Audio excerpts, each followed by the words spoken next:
Ooh, another year older. Just as gorgeous. Yeesh. I'm not big on New Year's resolutions. You make 'em to break 'em in my experience. No, I'm not one to set myself up for a fall. Too old for all that nonsense. Oh, but just about now I'm sorely tempted to swear off the demon drink forevermore. Oh, my head. Doomed to failure that resolution would be, as in years gone by, so I won't bother. I would say everything in moderation, but I'm not the moderate type though, really, am I? I'm not big on the internet either, but got roped into a Zoom New Year's Eve party with the girls.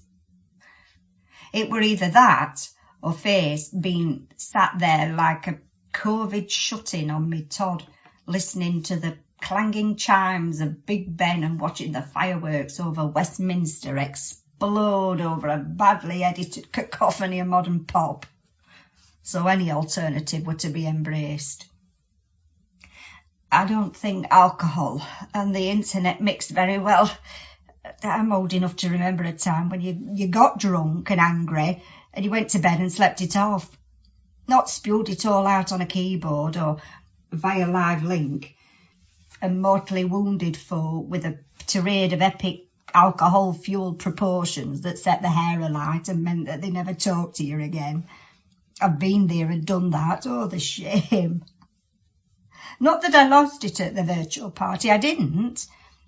Despite polishing off a bottle of gin, I was surprisingly well behaved. Entertaining even, if I do say so myself. The party started with a quiz that set the tone. Hannah did this slideshow, very professional it was, corporate even.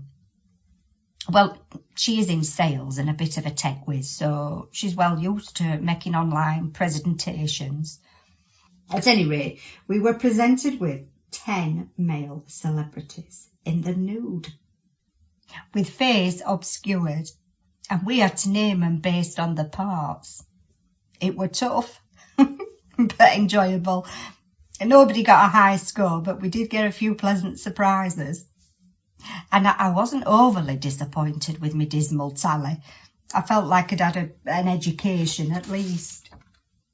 From there on, it degenerated. We eventually ended up with a truth game, all decided by the roll of a dice. It was one of them games you were glad you can't remember what you were asked the day after, or else you'd be mortified.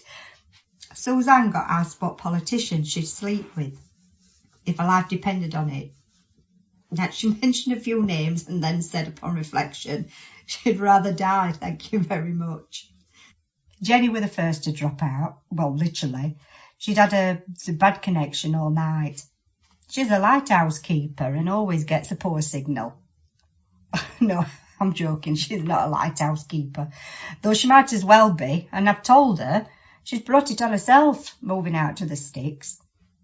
That were around 12:20. The others hung on in there, but began to drop off one by one until there were only me and Anna left around 3 a.m. We got into discussing New Year's resolutions. Hers were to stop smoking for the millionth time and lose weight for the millionth time also. Bit boring, I said. Oh, really? Well, what's yours then? Giving up men again? Just the one, I replied. And about chuffing time, she responded. I love Anna, I do. She knows me so well. Then, just as we said goodnight, I gets this ping, instant message from Lurch. Well, I call him Lurch, but his real name is Happy New Year, babe, his message said. Miss you so much, babe. I never meant to hurt you. Can we give it another try? I replied with a screenshot of Tom Hardy's bare bum from the quiz earlier. No, babe, I typed back. Kiss it goodbye, loser. I restrained myself, though. and resisted the urge to use capitals. In the cold light of day, I might have been concerned about hurting his feelings. As it was, I was drunk enough to realise he didn't have any feelings. Dead above the waist is how I'd describe him. Then I blocked him. I should have done it before, but I'm rubbish with privacy settings.